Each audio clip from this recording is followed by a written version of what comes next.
carried away looking at Giuiiani's 120 right-hand studies. Some of these are really nuts. Boy, by the time you get to the end, you've got these crashing things. Anyway, everybody should learn these.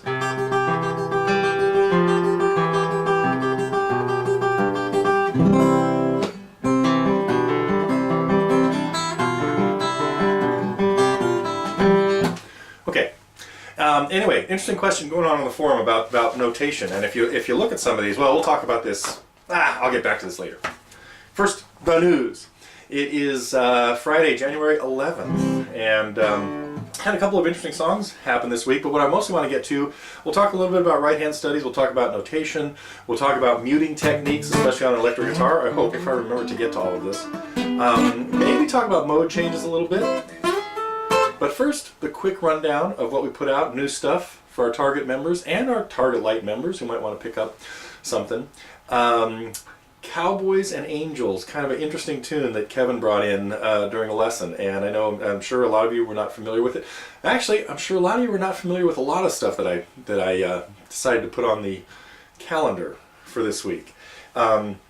Now I'm sure anyway, Cowboys and Angels was the cool fly on the wall with Kevin working on sort of ear training and stuff like that. And a couple of student reviews that were very interesting. One was, of course, the Fisherman. I don't know if I'm going to get to all the Fishermans that are up there. Tom has one up too that has some really interesting things in it, and might get to that soon. But we'll see. We might be Fisherman out for a little while now, and maybe we're Vincent out too, I'm not sure.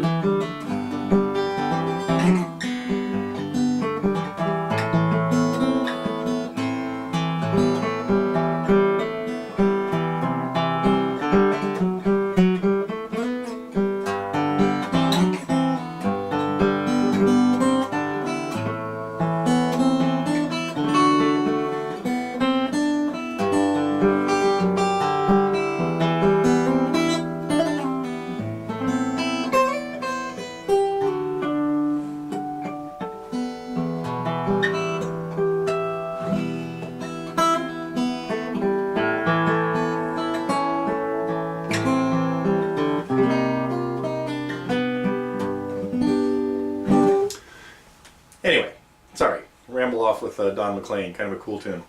But what I really want to get to was talking about the other couple of uploads. We had Sweet Home Alabama, and I hope the suggestion that I came up with for that is helping everybody. It's mostly a technique of getting hammer-ons and pull-offs, timing them better. There's a really good plan for that, having to do with not doing them and hitting them. But and then the songs, couple of fabulous female vocalists this week. One was, of course, Eva Cassidy and her version of Woodstock, which nice little guitar thing that she does, capo to the first fret. And then one of my personal favorites, of course, we launched into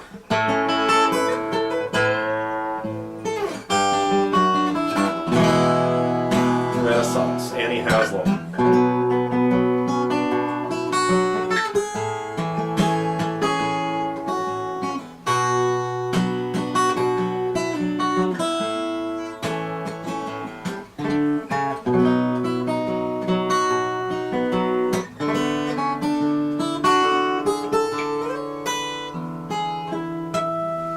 Kalynda. So I hope you guys check that out. I still have the record sitting here. I was listening to it just the other day. But gotta listen to more Renaissance, especially those first 7 albums. Well, not the first 2. The first 2 were actually a different band. So the one called Renaissance and the second one called Illusion have some great stuff on them, but they were different than the album starting with Prologue, Turn of the Cards, Ashes Are Burning, Scheherazade, Novella, Song for All Seasons, and this one, Azure d'Or. So that's it. Today's diatribe on Renaissance. Let's see. I think that's it as far as what cool stuff has been happening around here. Some great things on the forum, and I'm sorry to have brought out the heavy artillery in discussion about mode changes and using way too many big words. But appreciate getting called on it, Chris. Thanks. And I do hope it worked in that you got into some casual conversation recently. But The question that was raised was, in a song possibly in the key of D, using D's, G's, and A's, where does a C chord fit in?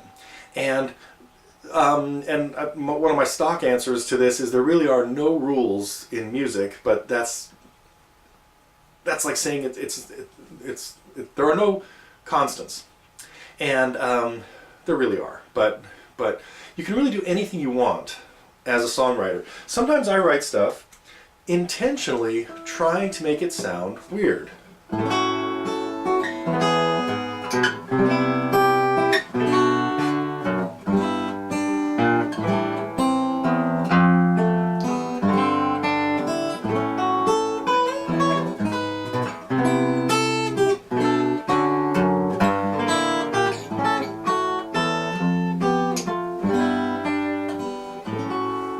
Now that's the kind of thing you got to hear a few times before you buy it,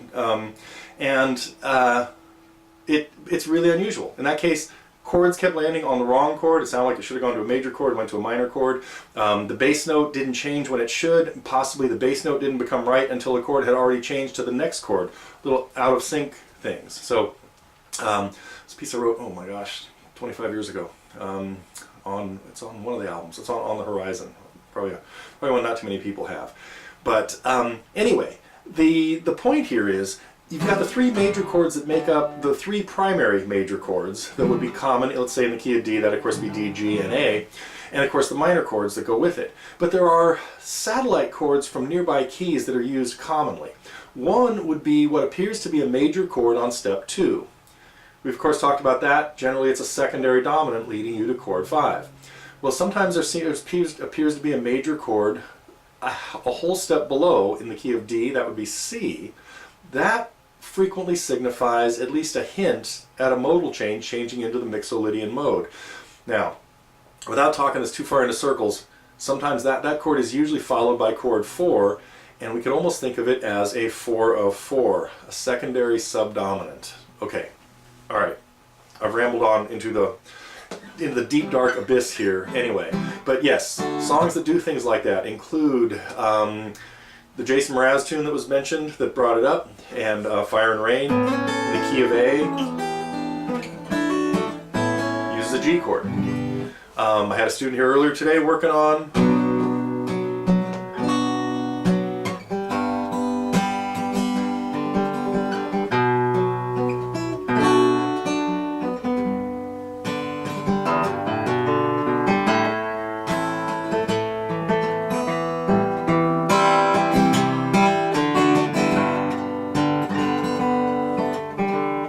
the key of G, and all of a sudden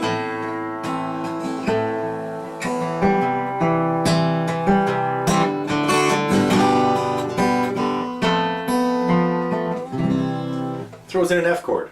Same kind of sound, a step in the Mixolydian world. So really with chord progressions you can do whatever you want as long as the chords seem like they connect and lead you to one another. I think I've played some of this bossa nova thing. Called Along the Way.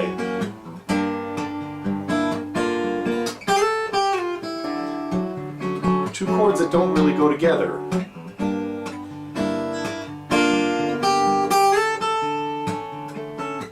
We're going from G minor to D major 7.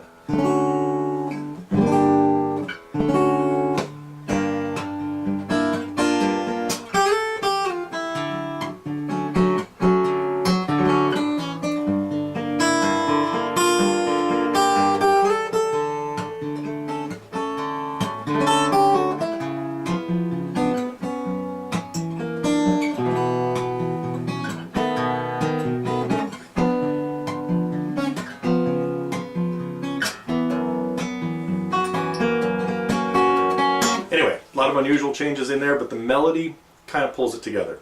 So, okay, enough about that. Quickly about tab and notation. No, I talked about Giuiiani, didn't I? And yes, you'll see stuff written out in notation in multiple voices. Stems up for the melody part and stems down for the bass part. And each part has to be complete, has to have all 4 beats in the measure. Let me try that again. A voice is something that can be played on one single line instrument like a flute or a tuba. two separate voices there, playable on instruments that can handle more than one voice, like the guitar or the piano. So anyway, a voice just represents a line of notes that are related to each other. A lot of stuff has two voices in it. Some have three, some have four. Bach wrote a six-piece fugue, improvised a six-part fugue that eventually turned into musical offering. No, oh shucks, I didn't do my research. That's what happens when I just start talking with that and had no idea I was going there. Oh well. Last thing, working on electric guitar playing. Electric guitar players tend to not use open strings as much as acoustic guitar players because they have a completely different tone and you can't control the ringing of them as well as you can on the acoustic guitar, but they mostly sound inconsistent with fretted notes, which is why you hear a lot of, or why you see a lot of bar chords in electric tunes. If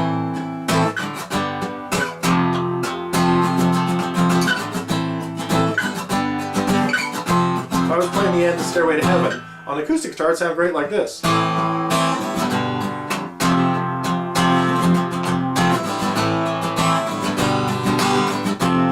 tone between an A minor chord with a couple of open notes and a G chord with a few other open notes and then an F is still pretty consistent. But that could sound terrible on an electric guitar, or just raw, not as smooth.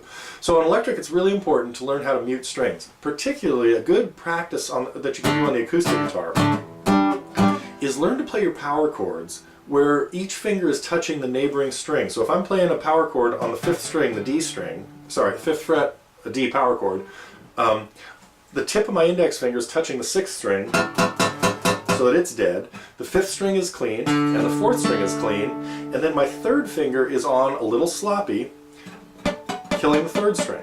Now not only that, then my 1st finger could even kill the first 2 strings down here, so now I could hit all 6 strings.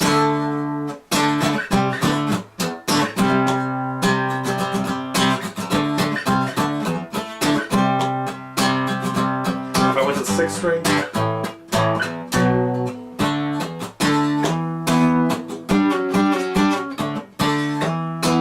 Pretty much there on every one of those chords I was hitting all 6 strings. That's how Jimi Hendrix gets away with stuff like is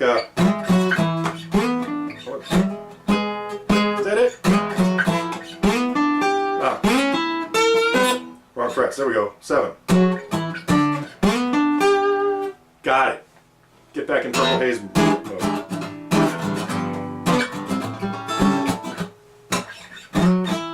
Playing octaves a la Wes Montgomery. Right there I'm playing the 5th and 3rd strings, 2 frets apart, playing notes that are an octave apart. 7th fret of the A string and 9th fret of the G string.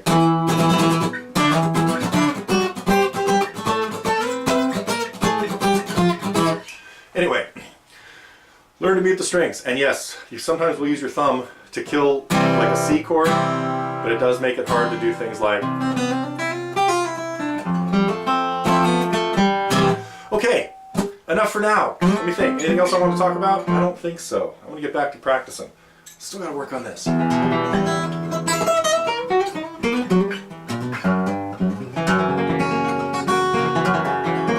Clumsy today, I'm done.